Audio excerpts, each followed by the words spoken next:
Hi everybody, it's John Stadnick here from UCPBA Calgary. We will give folks another 2 or 3 minutes to join the call. Thanks for your patience.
Okay, I think we can probably get going with our introductions. So just a quick note about formats.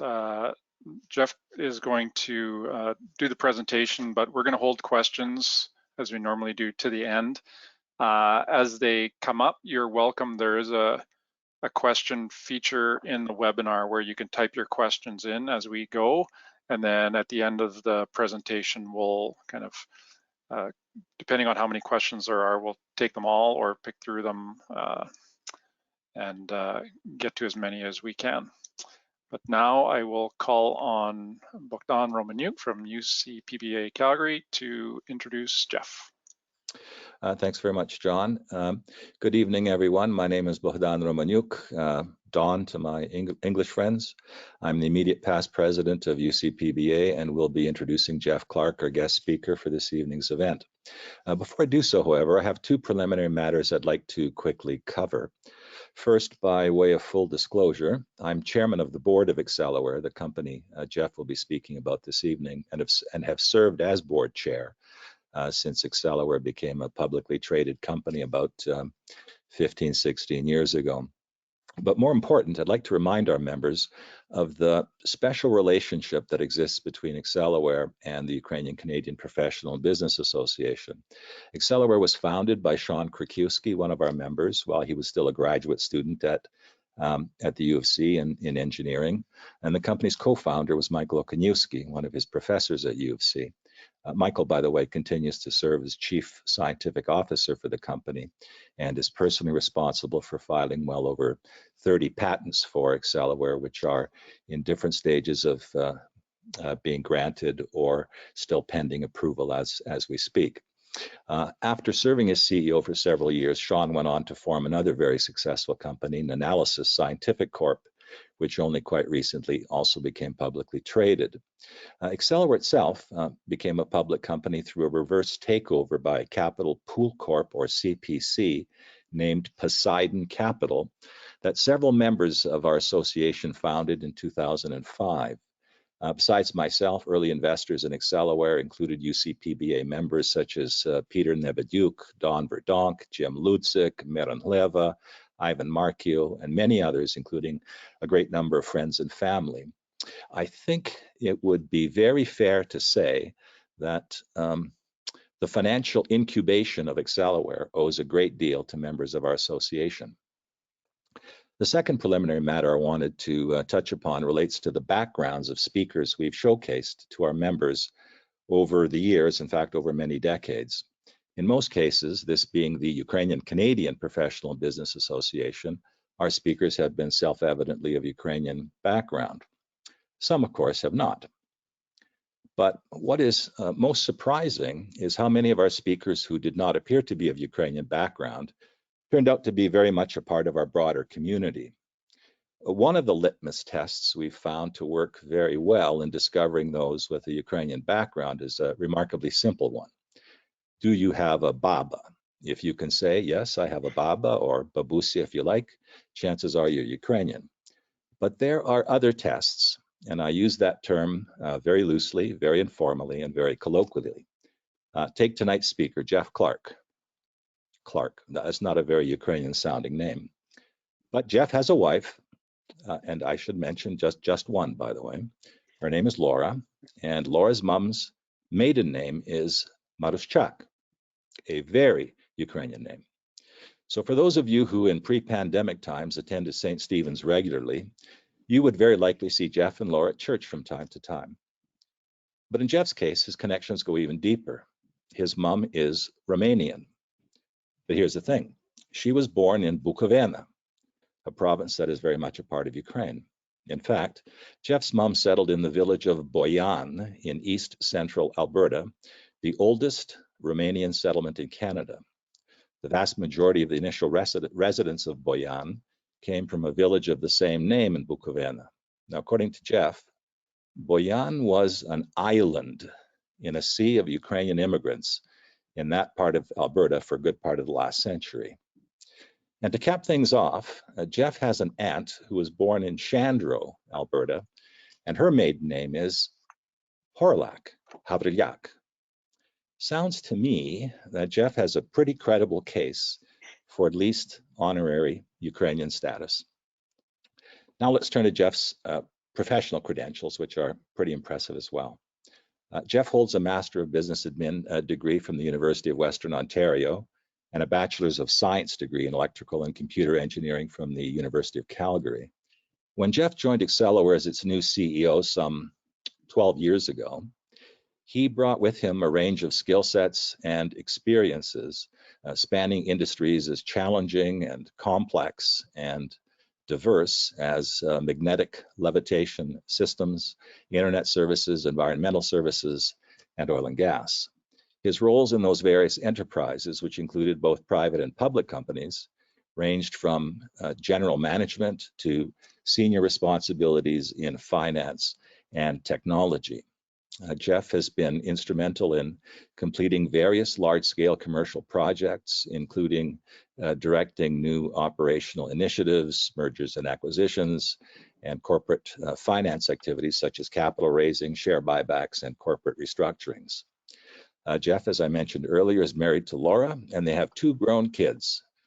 Grace is attending Dalhousie University studying neuroscience, and Sam is in graduate school at the University of Alberta in the Department of Electrical and Computer Engineering. And with that, by way of background, I'd like to turn over the microphone and the camera to our guest speaker for this evening, Geoff Clark. Thanks, Bogdan. I'll turn my camera off and get onto it here.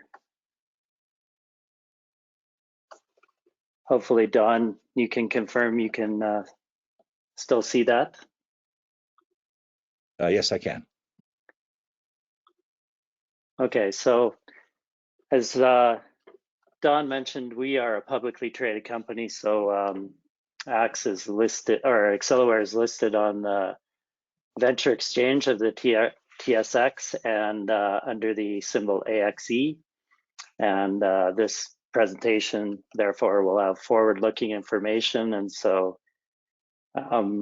it includes assumption and risks that you should be aware of. So a little bit of what Acceleware is all about right now.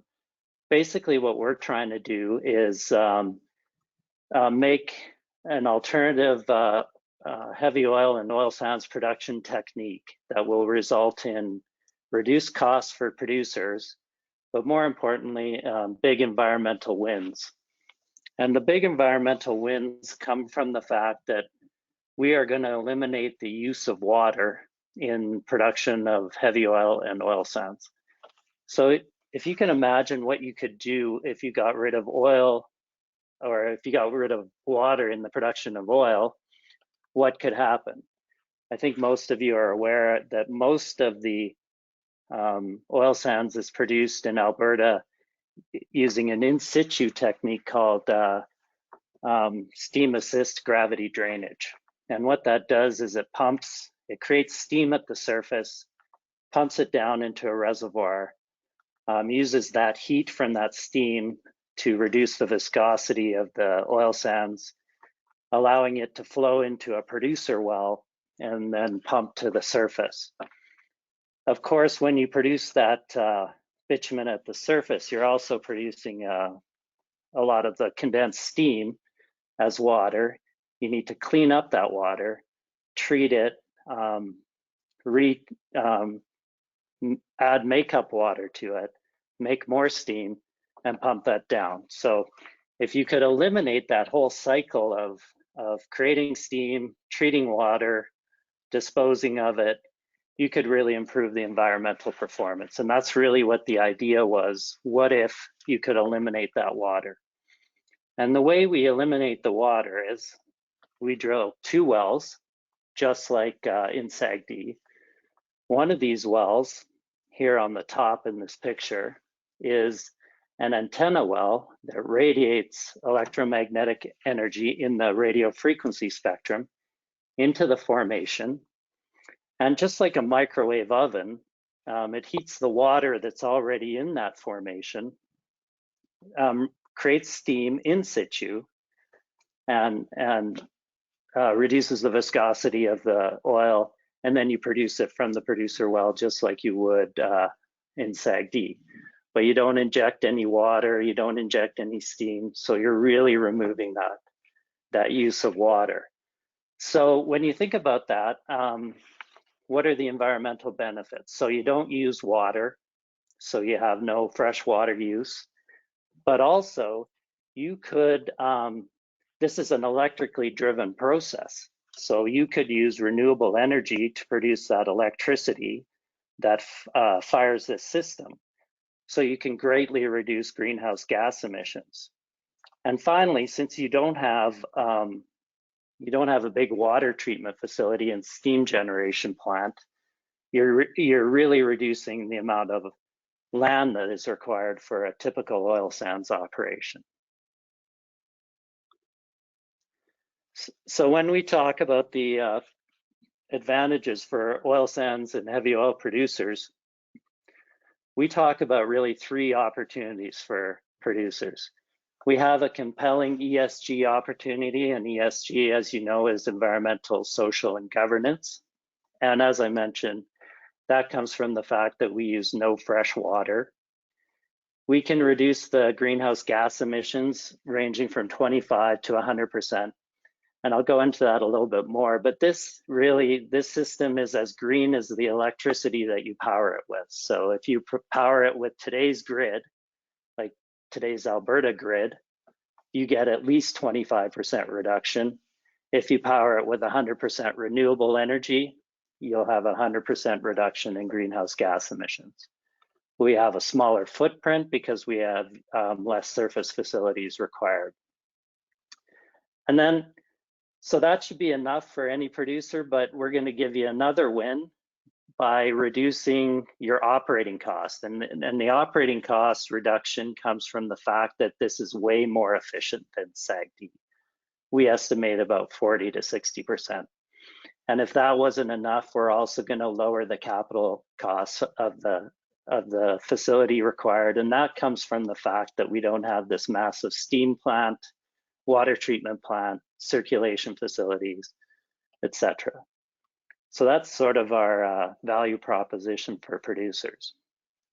And here's a little bit more background on Acceleware. As Don had mentioned earlier in the introduction, Acceleware was created in 2004, I think, and we went public in 2005.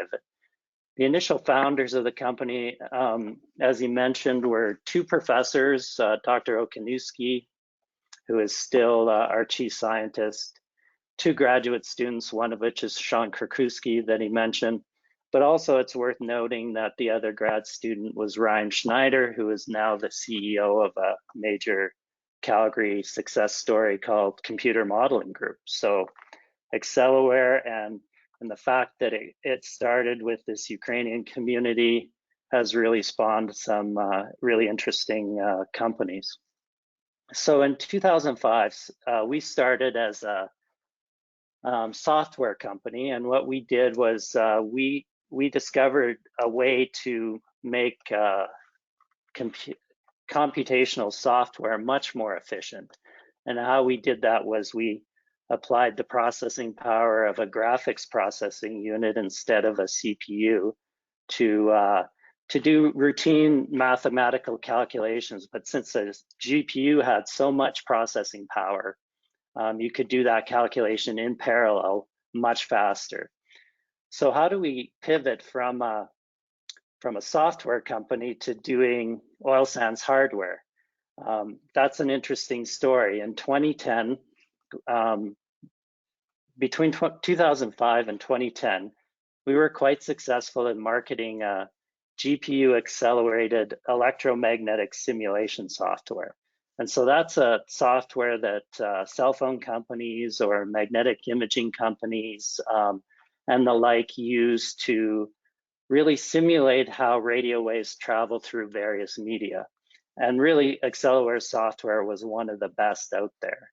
In 2010, a major US oil company, Chevron, was looking at using radio frequency energy to produce oil from heavy oil reservoirs. So exactly what we were talking about.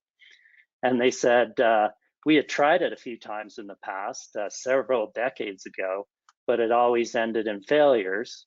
And they wanted to know if we could simulate that process end to end and explain why we had the failures. Well, we could not only describe and show why those initial experiments failed, we also worked with Chevron and then on our own after Chevron on determining how this technology could be applied in a way that would not be prone to failure and in fact would be cheaper, more efficient, and could be applied to oil sands reservoirs like we have in Alberta. So in our relationship with Chevron continued, and then in 2015, we started doing our own technology with our own RFXL designs. And we started off in 2014, 2015 with some laboratory tests, some we filled some tanks with simulated reservoir, essentially wet sand. And we went and showed that the basic concept would work. And what we really decided was, okay, the next step is we really need some very efficient, low-cost electronics transistors. And we got into a partnership with GE Global Research in 2016. And we filed our initial RFXL patent. We then went to Farmers Field in 2017 and did a 1/20th scale ditch test of our technology. So we took the antennas and we put them in a simulated 100-meter long ditch in which we put about 100 kilowatts of power. We showed that the simulations that our software predicted were verified during that test. And then last year we upped the ante a little bit and we put 500 kilowatts into the ditch test antenna, so 1/4 scale. And now we're at the place where the only thing that we have left to do is actually show that this technology works at scale, which we consider the minimum scale is 2 megawatts, in an actual oil sands reservoir.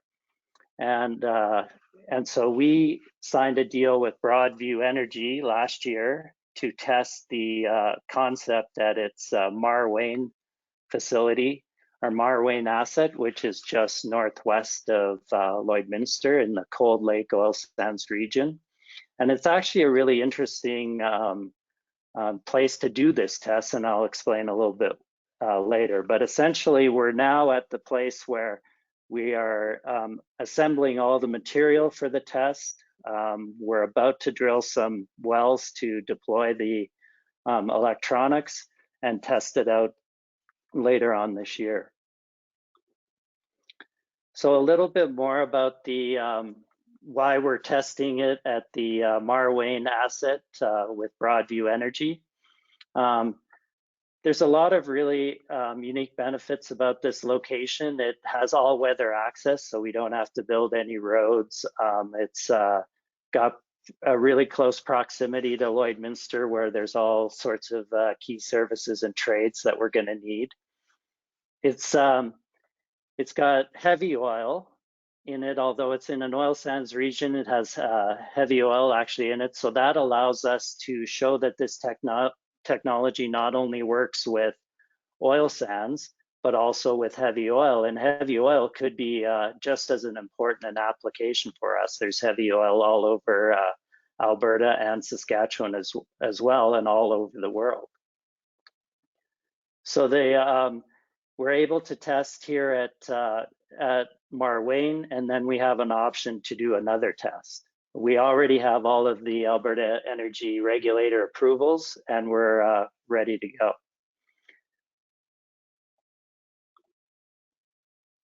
So just as I mentioned, this is not just an application for oil sands in Alberta or heavy oil in Alberta or Saskatchewan.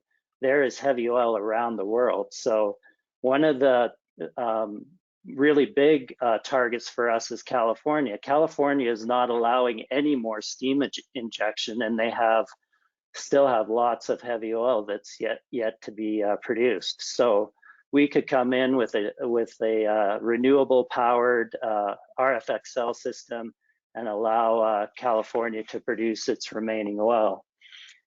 In North America, in addition to USA, there's immense heavy oil reserves in Latin America and in the Middle East as well. So essentially, there's heavy oil everywhere. We estimate about 8 trillion barrels of oil are accessible using RFXL. So a little bit about what I mentioned on greenhouse gas emissions. So if we produce or if we power RFXL with today's Alberta grid, and I'm even using 2019 numbers here, we'll get an immediate 25% reduction in greenhouse gas emissions. If we look at what the grid, the carbon intensity of the Alberta grid is supposed to be in 2030, once we've retired all our coal-fired generation, we assume that the greenhouse gas reduction potential will be 56%. And then if we can power this facility entirely with renewable energy, we'll have 100% reduction of greenhouse gas emissions. So if you could imagine that, oil coming out of Alberta will be the cleanest, most socially responsible oil out there by a long shot. And one of the interesting facts about RFXL is it can be powered by intermittent power. So if you hook it up to a solar or wind, and that power is intermittent, so long as you put the same amount of energy over the hours of the day where the sun shines, RFXL will still produce the same amount of oil. So it's not like a steam plant, which doesn't like to be shut down and then fired back up. RFXL could be turned on and off just like your microwave oven.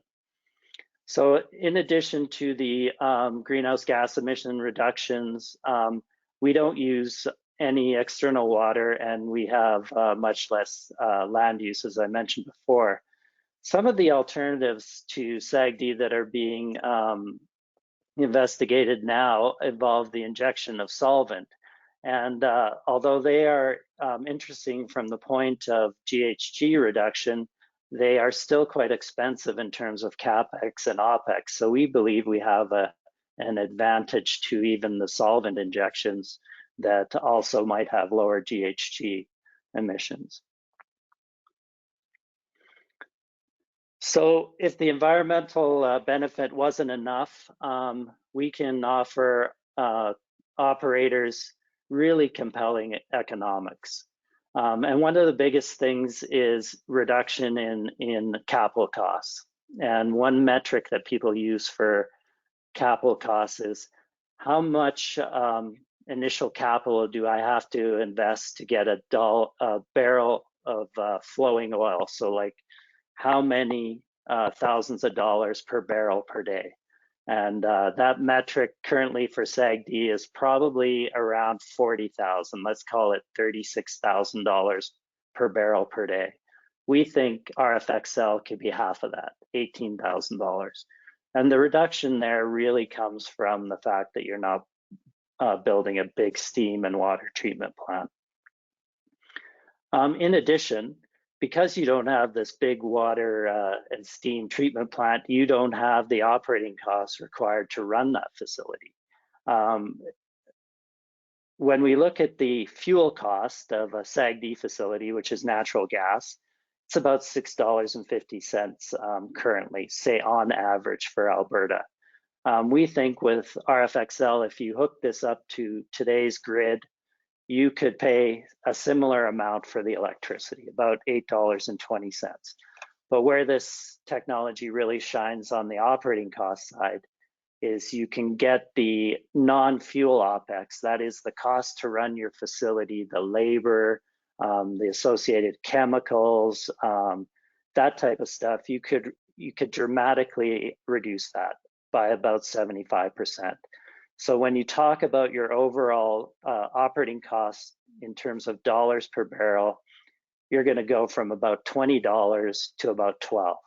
And these are greenfield sites. And I understand if people are familiar with SAGD, that some of the very best performing SAGD facilities out there are getting less than $20 of operating costs per barrel. But if you were to start up a brand new SAGD facility, that's about what you're going to pay per barrel in operating costs. So we have a real compelling story in terms of both capital costs and operating costs. I think that this is mostly restating what I've already stated about RFXL versus SAGD. But one of the things I wanted to mention is that RFXL is really easy to deploy. So there's no major construction phase. So you really reduce the time between when you first deploy your capital to when you get your first oil. So that's a real benefit for smaller producers that want to see some cash flow.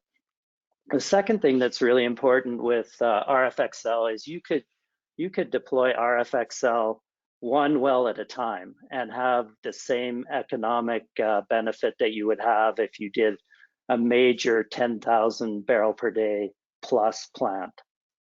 You can't really say the same about SAGD. SAGD really needs that economy of scale, but that also means that you're looking to invest or raise $400 million worth of initial capital just to get your SAGD facility off the ground. With RFXL, you could get to cash flow with an investment well under $100 million. And it scales very linearly, so you can ramp up if you want to. So those are two additional benefits of RFXL. This is just an example. Our business model, when we think about it, is we're going to sell systems and services to producers to allow producers to produce the oil and generate revenue. So we're not going to be selling systems, we're not going to be selling a royalty to the technology.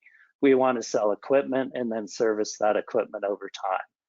So when you think about say a 10,000 barrel a day facility, we feel that Acceleware equipment for that facility will generate about $124 million in sales and about $700,000 in annual recurring service.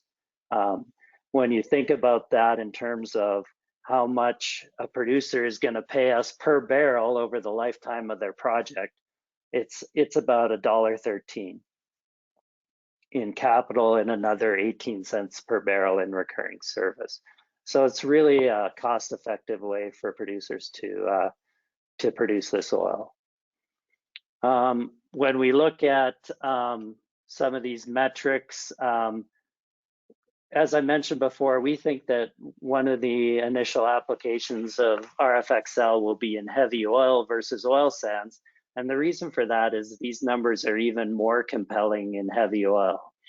And one of the interesting things about how heavy oil has been produced in Alberta and Saskatchewan to date is a lot of it's been produced with a primary production technique called CHOPS, which is cold heavy oil production with sand.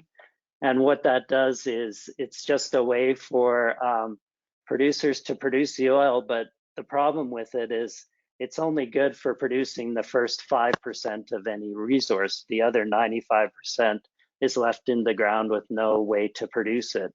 And we think that RFXL could be a way for some of these companies to get some of these stranded assets out of the ground now in a cost-effective way. So that's why we're really thinking about heavy oil in addition to oil sands. If we look at our company, as I mentioned, we are doing this commercial scale test at Marwayne here this year. We're hoping to push the power on it in Q3 of this year, and we expect to have commercial availability of the product by 2023. We expect to do a second pilot, a multi-well pilot in 2022, and be selling systems to the industry at large in 2023.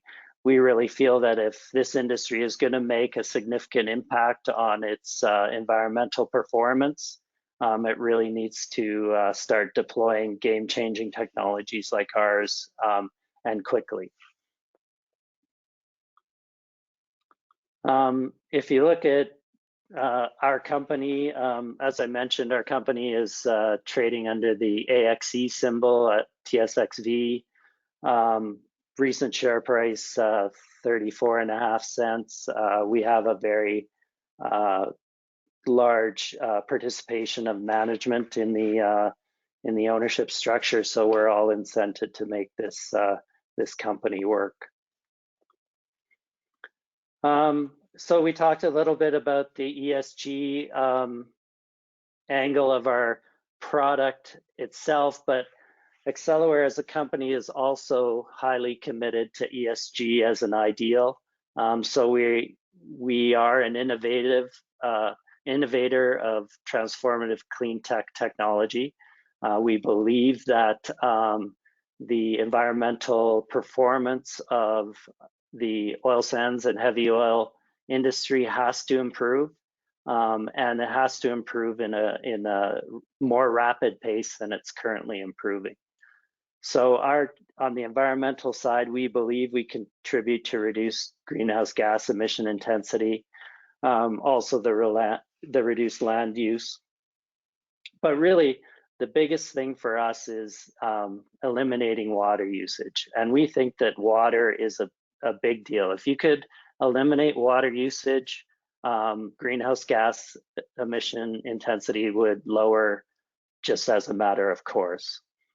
On the social side, we're highly diverse workforce. We have 43% of our executives are female, and we also have female representation on our board of directors. We also support and encourage diversity, and we have in 2020 we formed a partnership with an Indigenous group led by Jim Boucher, and our partnership is called Acceleware Kissistiu. And really what we're trying to do there is bring the benefits of RFXL to companies that also want to create that benefit through an Indigenous partnership. And we announced today that Jim Boucher will be joining Acceleware's board of directors after our AGM next month. On the governance side, we have a majority of independent board of directors, and as a company, we're committed to transparency. I think when you think about our company, we spent a great deal of time de-risking our technology. We have great partners. I forgot to mention that we have, in addition to GE Research and Broadview Energy, we have two major oil sands producers who are providing financial assistance of $2 million each to our commercial scale test. Once we're through the commercial scale test at Marwayne, we have a clear line of sight to commercialization. We believe there is immediate revenue opportunities post test with some of the major oil sands and heavy oil producers. There's a massive global market potential. As I mentioned, there's about 8 trillion barrels. If we got just 1% of it, that's about $110 billion of revenue. We think that, I'll go into this a little bit more, but we think that once we prove the technology in oil sands and heavy oil production, there is additional opportunities to apply radio frequency heating to anywhere where fossil fuels are used today to generate heat. So we think about hydrogen, for example, grain drying, or anywhere else that electrification can be applied to heating. As I mentioned, we have the majority of funding in place. So we have $4 million committed from two major oil sands producers, but we've also raised $15.5 million from both levels of government, about $5.5 million from the federal government, and $10 million from the provincial government to complete our commercial scale test. We also have our software business, which provides cash flow as well. We have a strong IP portfolio. We have 7 patents granted or allowed in worldwide jurisdictions, and 27 additional patents that are currently pending or under development. So, and as I mentioned, management and the board is heavily aligned with the shareholders, with a strong investment in the company as well. So once we're done with RFXL, we're 100% focused on RFXL, which is the application of radio frequency heating to oil sands and heavy oil production. We often get asked what else could very efficient, high frequency RF heating technology, where else could it be applied? And some of the applications that we have been asked to look at, or that we have looked at, is hydrogen production, for example. There's leading research out there that suggests that if you applied electromagnetic radiation, radio frequency radiation to the production of hydrogen, either from water or from hydrocarbon feedstocks, it could be much more efficient than current methods of doing blue hydrogen, and would be much more efficient than green hydrogen, which is the electrolysis of water. We feel that there's really good opportunity there in hydrogen, but also in industrial drying applications, grain and seed drying, for example. That's just one of them. And finally, we're asked quite often, could you apply radio frequency heating in mining processes? One of the most interesting there, and one that people will know from Alberta, is could you use RF heating to reclaim tailings ponds? Not just an oil sands problem, that's a problem anywhere where mining is undertaken around the world. So So that's the future of radio frequency heating. Right now, we're focused on RFXL, which is the radio frequency heating to produce oil, oil sands and heavy oil. And that's pretty much it for me. So I'll take questions.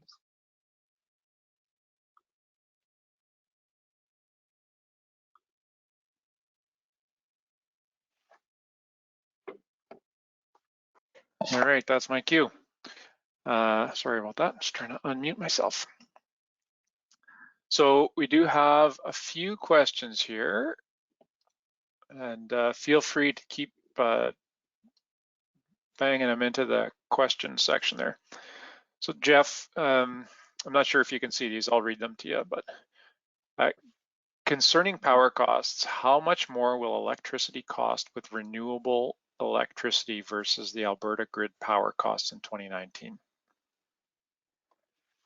Well, yeah, that's a good question. I think that we're really seeing costs dramatically decrease for renewables. The fact is that our technology, no matter what you hook it up to, you get an immediate greenhouse gas emission reduction. So if your focus currently is on operating costs, you can not only hook it up to the Alberta grid today, but you could also produce power using cogen inside the fence, and you would get a nearly 50% reduction in greenhouse gas emissions. 70% if you are using that steam from your cogen plant in some other process. So if your objective is to completely eliminate greenhouse gas emissions and use renewable energy for this application, you might pay more for that power, but at the end of the day, that might be demanded of people. It might be demanded that the oil that they purchase is net zero, which it could be coming anytime soon. And this is one way that we could get there. Super, thanks. Do you have any competitors working on the same or similar technology? We don't have any direct competitors that we know of. We know that, as I mentioned, Chevron had done some initial experiments with the technology years ago because they were using communications industry derived equipment, that is electronics that are designed for a high power radio or TV station, or maybe a military application. It was very expensive. It was not very efficient, and it used antenna that was designed to carry a communication signal at great distance. And that's not what you want in this application. You want low cost, very efficient, and you want it to be able to radiate along a long horizontal well, but not very far, just as far as the oil reservoir goes. So we had to completely rethink this technology, and nobody is doing it the way we are.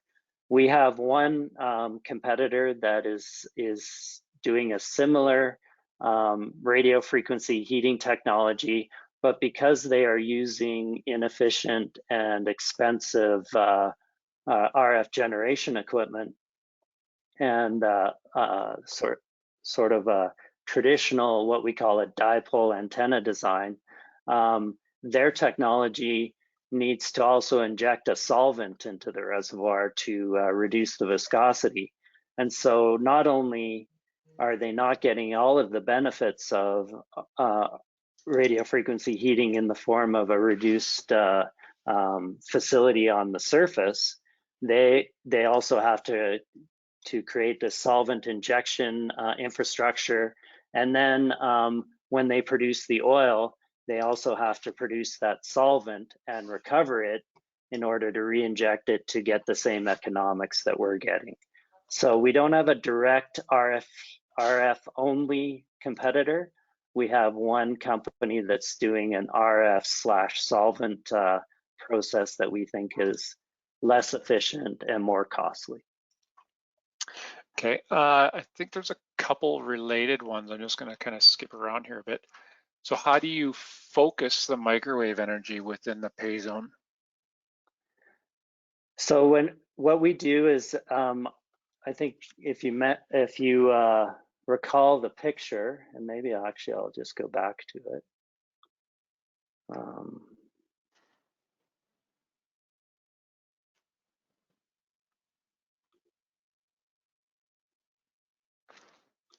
And then maybe I'll just add, because I think this one's similar. How do you control where the RF targets in a long horizontal when you have thief zones?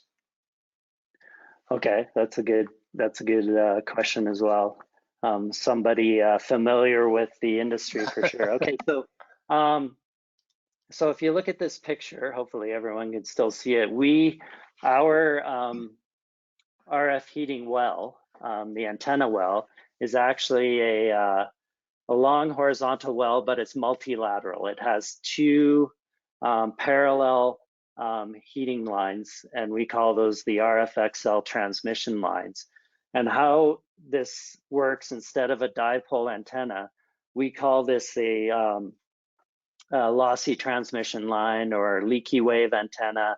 But essentially what this does is, instead of radiating kind of a far distance, it radiates just a little distance from the well, and we think that that's around 80 meters max. So wherever, and that heat is seeking out parts of the reservoir that are lossy to electromagnetic radiation, and really, for all intents and purposes, that's water. So once you heat up a molecule of water using radio frequency heating, just like in your microwave oven, and it starts to boil, i.e. create steam, it stops absorbing radio frequency energy. So that's sort of the magic of how RF heating works, is once you establish a steam chamber, the radio frequency heating travels further, just to the edge of that just to the edge of that steam chamber, and all of the heating is focused right in that envelope. And so you're not heating the area that's already steam. You're going through that quite losslessly, or near losslessly, and focusing all that energy right at the interface of the steam zone and where there's liquid water. So we call that volumetric heating. And that's one of the reasons why the RF-XL is so efficient, is that you're not circulating steam from the injector well, and say in a SAG-D, straight through the steam chamber to the margin. So that's where some of our efficiency comes from. If you have thief zones, like if there is mobile water underneath the reservoir, that's a potential problem for us, and that might not be an ideal RF-XL reservoir for us. If there's water above the reservoir, it's less of a problem for us. But if we do have that water zone below the producer well, that can attract too much of the energy and lower our efficiency. Water zones within the pay zone, typically we've noticed in simulation that they're not a big problem for us.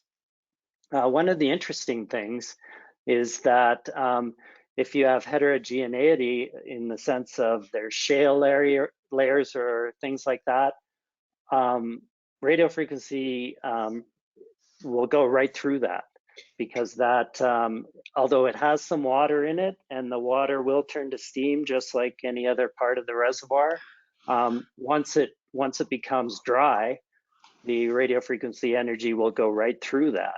There is also some thought that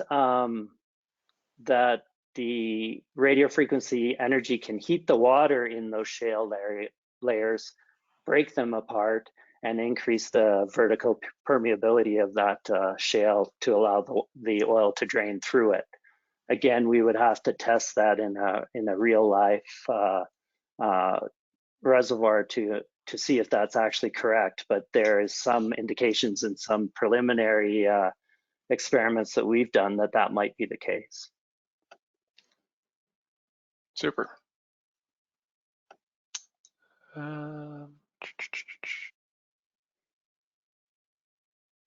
When you eliminate water usage, what is utilized for voidage replacement?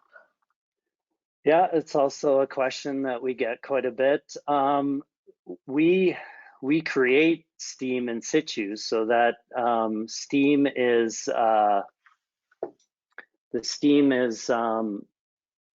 initially fills the voids, but there's also gas in the reservoir, and that gas fills the voids just like it would in any other heavy oil production, primary production of heavy oil anywhere else in the world.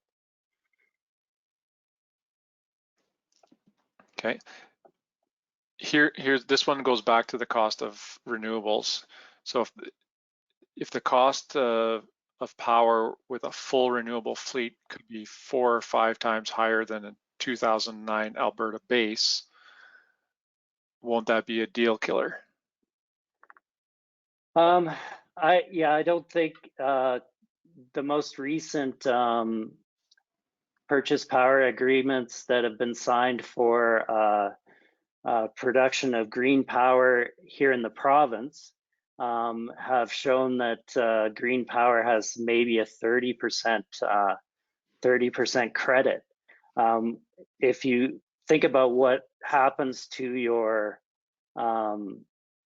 facility when we're talking about $170 carbon tax, really that's going to more than balance each other out. I don't think we're going to be looking at a 4x increase in power cost.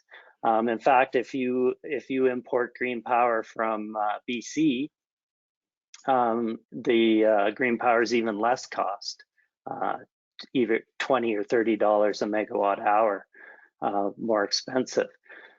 I know that there's some uncertainty in how carbon tax is going to be applied to large emitters long term, but ultimately I think this industry is going to pay a carbon tax of some form, and I think that it'll be that will more than offset the cost of the green power. Super. Thanks, Geoff. Given that the US and the world wants to move away from fossil fuels, does this technology not have a limited future, appreciating the fact that there are other applications besides heavy oil? Yeah, definitely. I think there's lots of runway left in which we're going to need oil. We're going to produce oil.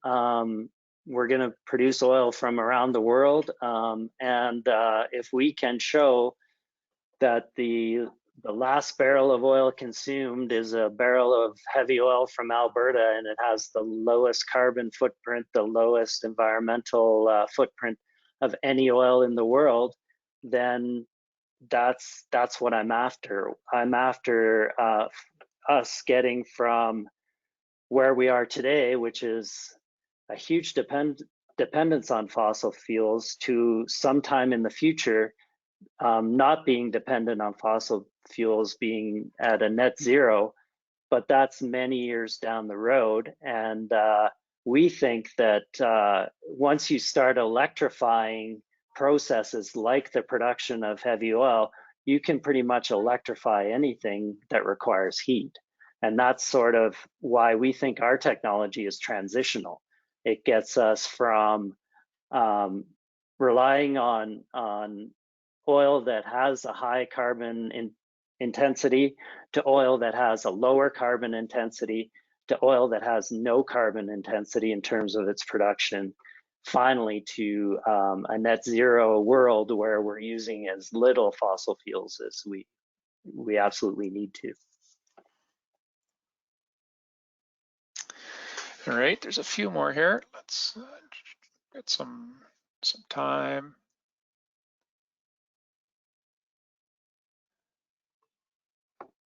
Planned distance between the two lateral heat sources. Planned distance between the two lateral heat source well pairs. Sorry, I'm not sure. Lloyd, if I can get you to try that one again. I think I know what he's saying. So the spacing between the two multilaterals is variable, and what I mean by variable is it depends on the reservoir conditions, and it's determined by simulation. So, and it can be anywhere from 8 to 15 meter separation. And it's the same 5-meter separation from those heating lines in the vertical direction from the producing well that a SAGD knowledgeable person would see. And then the well spacing, say between producer wells, is similar 75 to 90 meters that you would see in a SAGD facility as well. Thanks. So there's a follow-up question here. How critical are the two heat source laterals to be fully horizontal to prevent steam flash due to heating? We don't think it's that critical at all. It's not as critical as it is in SAGD. We would use similar technology in terms of ranging. We will use similar technology in terms of ranging to place those wells in relation to the producer well, but we don't think that it's as critical that those heating lines are as straight or as have the exact 5-meter separation from the producer well that it's shown to be the case for SAGD. In fact, we've seen situations in some reservoirs where if we have lateral and vertical variability in the trajectory of the well, that actually produces some improved results. A couple more. What is the impact of the steam process to surface land for animals, plants? What is the typical size of a working well using your infrastructure? Well, if you're familiar with a SAGD well pad, we think everything can be contained to a well pad for 4 to 8 well pairs on a well pad. So everything can be pad based. There's no requirement for a central processing facility. This site in heavy oil or in oil sands would essentially look like a heavy oil battery in Lloydminster. So we think that there's much less reduction in land use. And there's also much less reduction in pipelines, either above ground or below ground pipelines. So we think that the impact for wildlife is dramatically reduced. Super. And so last question, are you still looking for additional capital? As we've mentioned publicly, we think that the commercial scale test at Marwayne is fully funded, so we're good in that respect. We are not really considering additional capital raises at this time, but we're going to be opportunistic. We've really funded the company really since 2008 on non-dilutive sources of capital. We've done a couple of private placements in 2016 and 2017, but we've really bootstrapped this commercial scale test with non-dilutive financing. We'll continue to do that. We'll continue to seek that out, and that will be our primary source of capital. if there's opportunities to raise money in the current market, which seems to be heavily valuing clean tech and green type companies, we could consider it. Super, thanks, Geoff. I'm going to invite Bogdan back, and he's going to wrap us up. Yep, thanks very much, John. And thanks, Geoff, for just a terrific presentation and handling some really technical questions. It really did remind me that in the real world there is, and by that I mean the commercial world, the world of the arts, the sports, and virtually any kind of endeavor, there is no such thing as an overnight success. The point at which this company happens to be today, which is on the verge of some major demonstration of technological viability, only took it 16 or 17 years to get to this point, and involved some incredibly hard work with some of the brightest minds on the planet, working on this technology for a long time. So in any event, thank you so much for a really interesting session. I thank all the people who submitted some really tough questions, some really sound questions, and questions that I think got to the heart of what this technology can and can't do. And to all the other attendees, those who joined in to listen about this company, I thank you one and all, and remind everybody to stay tuned.